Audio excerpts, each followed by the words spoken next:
Lids are down on our H1 Unlimited hydroplanes. It's going to be the 11, the 27, the 91. Nielsen, Vilwak, Tate coming out on the water right now. Dave coming out first. Yep, here he comes again. Dave's going to be the first boat away from the dock, but Andrew's going to come with him. And look at Jamie. He's just going to hang back and sit at the dock. Now he starts to spool the Lycoming T55 turbine. Dave Vilwak going to come away first. See where Andrew comes out with him. Looking way up toward the sun, up toward SeaWorld. Right now, Dave is on the outside. Andrew is on the inside of him as they're going to come down the front straightaway here. And Jamie Nielsen, I believe, is away from the dock at the 4-minute and 20-second mark. Jamie's plowing some water coming out of the pit area. I see him down there. Looks like he's about to get it up on plane. And we should have all three of our race boats. Again, as you were talking about, we have the score-up buoy. The boats have to be behind the start-finish line at the 1-minute and 15-second mark. They then go around the course one more time, and in 1 minute 15 seconds, they will be at the start line for our start. They establish their lane at the entrance to turn 2. That's up by the pit area. So the score-up buoy is not where you determine your lane position. That happens at the entrance to the upper corner after the score-up. So we'll keep an eye on things, and Dave Vilwak right up against the outside course markers. And here's Jamie Nielsen across start finish. We've got all three of them. I mean, well, Jamie Nielsen has taken the cut across the center of the track, which of course anybody can do before the score up. But interesting to see Vilwak lined up for the first time this year, really, along the outside buoys, claiming that outside lane is his choice. Yep, and this is it all plays toward the final, as you've learned this year. You can't win these races until you beat everybody in the final heat. Now, Jamie cut the race course to get over to the other side, but clearly the idea wasn't to go over there and park. He's gone to the other side, and he's now put his foot in it, and he's accelerated up the backstretch, and you're looking at him there on the screen from our pit cam, and he is up at the top end of the race course. Meanwhile, if you like a photo opportunity for BWR Racing, Bruce Ratchford, there's your two boats. And I hear Jamie Nielsen coming. Yeah, here he comes down the front straightaway under a good head of steam. Boy, almost like he's testing some new gearing, possibly. It's very, I heard you say that, and now he's going to cut the course, and I was thinking the same thing. It was like it was a test. He wanted to come out, get away from the other boats, and just make a charge down the front straightaway and just see how it would play out. So whatever it was he was testing, he's done that, if indeed that's what he was doing. But he now trails the two BWR boats up the backstretch. Dave Vilwak, Andrew Tate, and Jamie Nielsen. Andrew Tate is right now leading up the backstretch on an inside lane. He has Dave Vilwak to his outside at 1 minute 50, 1:50 until the start. The score up will take place at 1:15 here at the start finish line. Coming up on 1 minute 40. Now Jamie Nielsen has moved in between boats. So Jamie Nielsen, you see him there. He is in between boats in lane number 2. It is right now Andrew Tate sitting in 1. Jamie Nielsen is in 2, and it is Dave Vilwak on the outside. But the key is this is not the start. This is only the score up, and it is 15 seconds right now. So it's a legal score up. Tate's in 1, Nielsen is in 2, and on the outside is Dave Vilwak. That is not our start. That was the score up. The start's going to take place in about, and I don't have a clock on the screen right now, but it's going to take place in under a minute. They can still change lanes, but I don't think anything is going to happen. And this is going to be very interesting as they come up the backstretch with 45 seconds until the start, because I would not have expected Andrew Tate to sit in lane number 1, but that's exactly where he is, Tanner. He is sitting in lane number 1. Jamie's in 2. Dave Vilwak is on the far outside as we approach 30 seconds until the start. So a very interesting development. I think, Tanner, if I was going to make a bet on who was going to be in what lane, this is not the way I would have laid them out on the water. Jamie's in 2, Andrew's in 1, Dave is on the outside. We're 15 seconds. Tanner was saying about 15 seconds up there where they are. This could be a good start. We are inside 10 seconds, and all 3 boats are abreast. They start to accelerate to the line. We are 3, 2, 1. Mark looks to be clean. Vilwalk with boat speed, but it's Andrew Tate breaking the clock from lane number 1.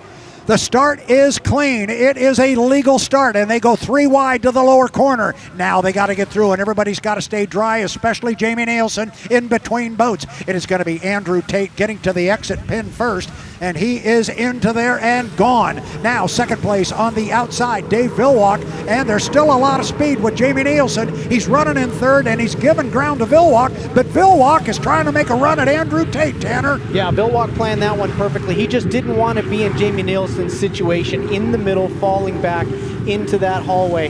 And there is still a chance. You know, Vilwalk has shown huge speed in qualifying second. However, the person that qualified first has just taken the inside lane and is moving and a little bit running away, possibly in Andrew Tate. Yeah, and he's got his spotter right down here in front of us telling us exactly where Dave Vilwalk is.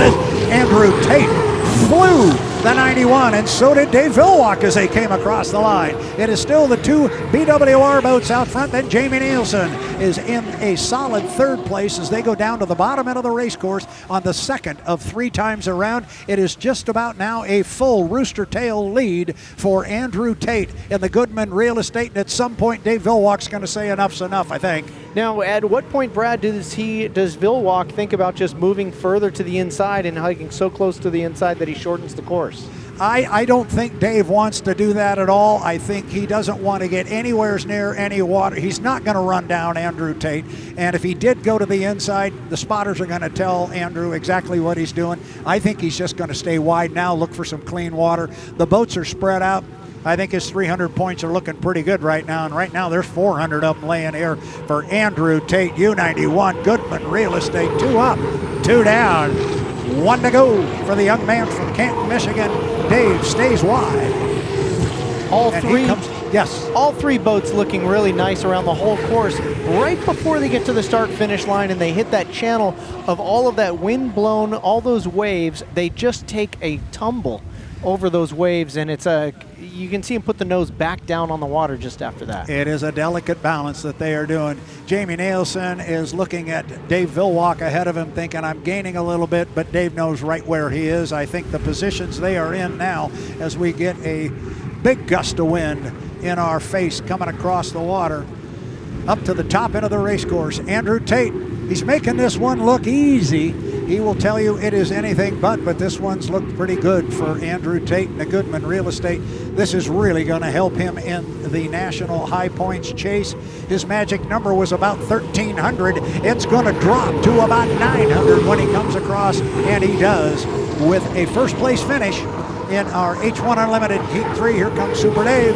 He will come home with a solid 2nd place and 300 points, 225 for Jamie Nielsen in the flavor pack. So aside from maybe the lane position at the beginning of the heat, I think that one kind of went maybe the way we might have expected. Well, it certainly went in the order of qualifying, and we haven't seen Andrew really favor that inside lane much throughout the season, since he does have quite a bit of boat speed. But in this case, it's probably the cleanest place to be if you can get a confident start. There you had Dave Vilwalk learned the lesson by getting trapped in the middle in the previous heat and decided, you know what, I'm just going to choose the outside lane. That way I can stay dry regardless of what happens, whether I'm ahead or behind. Yeah, and I think you're hitting the nail right square on the head. I think he got caught there in the middle. Last time, didn't want any part of it this time, and made sure he got a lane that was a little bit more advantageous. So, first place, at least on the water, and we'll keep an eye on our officials who are just down to our left. We'll keep an eye on them and what they have to tell us with regards to whether or not it was clean on the water. And then, of course, the boats have to go through tech inspection. But on the water, it was the U91, Andrew Tate and the Goodman Real Estate. 2nd place to Dave Vilwalk in the Miss Apollo, and 3rd place to Jamie Nielsen in the U11, the Miss Flavor Pack. Getting a good look there at the U91, Goodman Real Estate, Andrew Tate, as he heads back toward the pit area. Well, that certainly bodes well for Andrew Tate's championship. Clearly for this weekend's cup it does as well, but for the whole championship he comes in leading.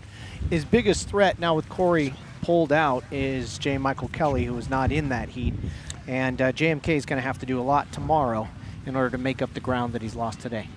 Yeah, and as we have learned, our officials have already deemed that the racing on the water was clean.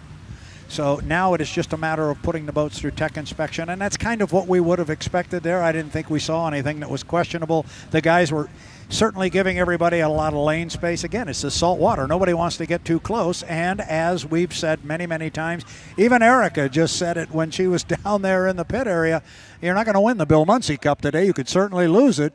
Don't do anything stupid. We've already lost one boat today, so let's keep the boats on the water. They started, they finished, everybody got points, and everybody's learning because come about 4 o'clock on Sunday afternoon tomorrow, we're going to get out the big Bill Muncie trophy. And that's one that everybody loves to win because of the name on it, Bill Muncie, who is so very involved in the San Diego metropolitan area and very much involved in putting on this event here in San Diego on Mission Bay. It's the 2025 San Diego Bayfair, provided and powered by Samson Rope. Samson, the strongest name in rope.